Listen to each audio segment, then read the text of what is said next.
Hi. All right, so the previous video, I wanted to discuss a mode of interaction where we could actually train the relationship and what could be the stages of training a relationship. I am very much approaching this scientifically. I'm really sorry if that takes the fun out of just like meeting people. But is it really fun? Always meeting new people, always not talking to them, always not engaging with them, and being left in that limbo state where it's like, are we cool? Are we not cool? And all the other shit that comes with your own insecurities. It really feels like most of the time, the issue we have with people is our own insecurities and how we would have wanted to kind of like, one second, how we would have wanted the relationship to kind of like open up on itself instead of us having to try or any of this shit. I think I finally understand a few friends of mine that always go like, "You don't talk to us," and my response is always like, "Anytime you talk to me, I'm down to hang out, man." Because for me, any time that I'm not hanging out with people is time that I spend doing something. So when people give me a call, I get super fucking excited. I'd be like, "Oh my god, yes, let's do something." And let's try to go back to where we are. Uh, Is it fair to say that we have training stages for a relationship? Do we keep track of it through conversations? Do we keep track of it through our own personal confidence level when it comes to them? Because I've seen it many times. Like you talk to somebody, I meet somebody new, and for some reason I get cocky, I get confident. And the more confident I get, the more I am in the relationship. And given that I know nothing about them, I'm either exposing myself or just being a pig. I say pig, not necessarily a woman, it's like with men as well, but just like being an ass who's talking anything that's on his mind, that's completely true to whatever his thoughts are, becomes very exhausting to people around me. And it feels that the best thing I could do is always kind of like build up to what could be and to see where their level is. And the reason I think this way is mostly because I really don't like the feeling of walking around and having people that I know and not really be able to have a conversation with them or just be able to talk to them. And I don't know if that's like a certain need that I have with myself that allows me to kind of like just open up about everything. And here, let's take an example. The simplest thing, the other day I was saying hi to a friend of mine who was introducing me to a friend of his that does branding. I told her about what I do as branding, and then we jumped to talking about our cats and why I gave them their names and how I use that name as an alias through emails. And it's funny because like my cats are called Smurf and Smurfette. And anytime I'm like just signing up from my random email for like to test out websites and to see different software without putting in my actual email so I don't get spammed. What I do is I use the name. They ask you for your name and I go Smurf. And anytime I get an email from these people advertising, I'm always like laughing because it's hello Smurf, and I'm like, and for some fucking reason we went from like, hey, what do you do branding to my cats are called Smurf, and I basically I wanted to I named them Smurf and I used that alias, and the reason I named them Smurf is so anytime I go to the actual doctors, I get to go. The Smurfs are here, and just like you know, so there's a certain kind of like release, I guess, when you find a channel where somebody's actually trying to hear from you or hear you out. And I feel that's overimposing maybe ourselves or over kind of like exerting the overexerting the current dynamic by putting a lot of pressure with random stuff that are just completely meh. Although some people get excited and get carried away, but I guess like that's when those are the people that are truly honest and are trying to kind of like be formal or something. Training a relationship might not seem like a good thing. It's very, I think I really could, I developed a not giving a fuck, but I also developed a not asking more questions attitude. The more I'm able to ask questions, the easier it becomes for me not to kind of like talk about stuff that I'm interested in and just be more interested in what the other people are talking.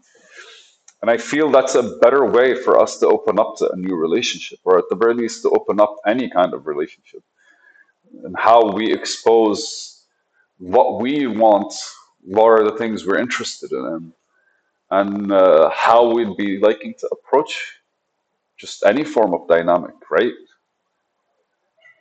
Overall, what are the things that we'd want to build on top of when it comes to an actual engagement with a human being, if not the interests that we have? Well, a lot. So how do you figure them out? How do you like trust that what they're telling you is the truth? And I think in the previous video I mentioned that it's the different combinations, the sticky notes. So what is it they do or they talk about they do, right?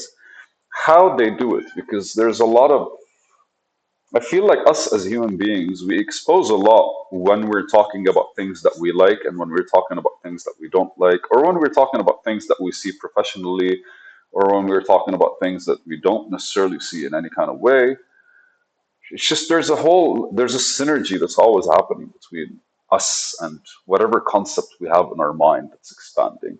And sometimes it's just like more something we understand more comes out differently.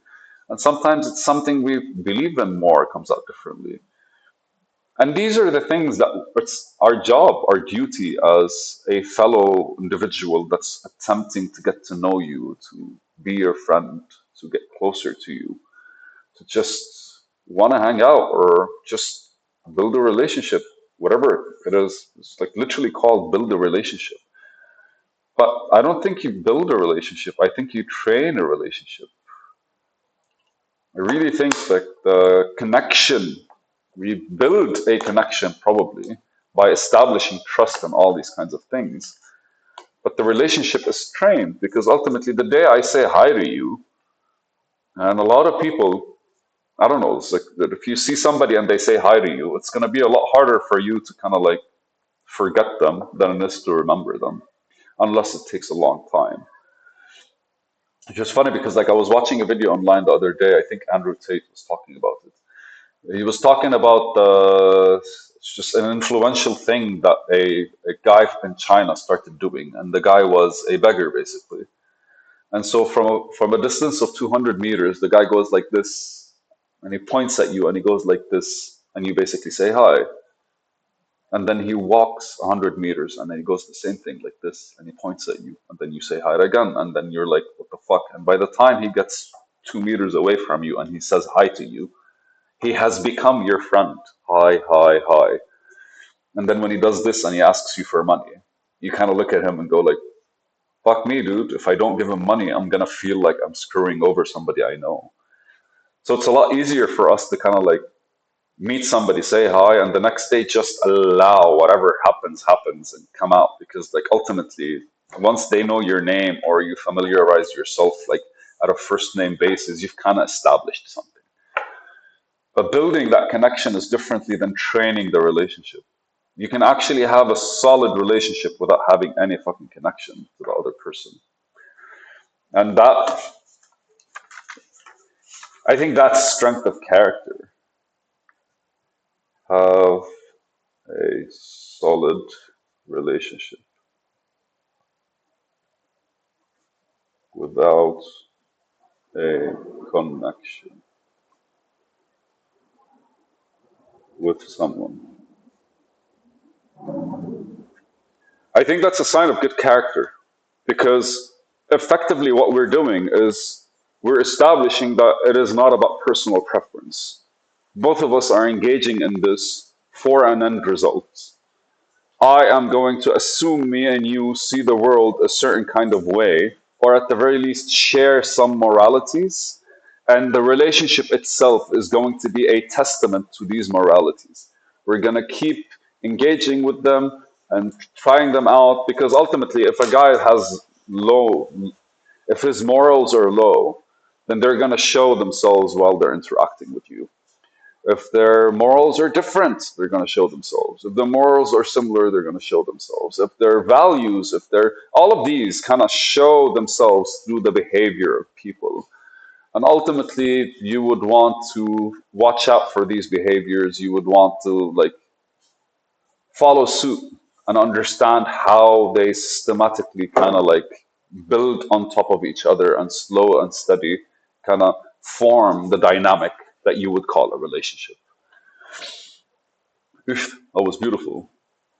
So the one thing we got out of it is like you could have a solid relationship without a connection with somebody, unless as long as we understand, as long as we can clearly discern the behavior. So as long as we can understand the behaviors that they're like exhibiting, then we can always trust ourselves with what kind of relationship we're having, and like if we would want to build a connection, strengthen a bond or not. Yeah, it started raining, so you're probably not going to be able to hear me anymore, but this is the end of the second video today. Yay.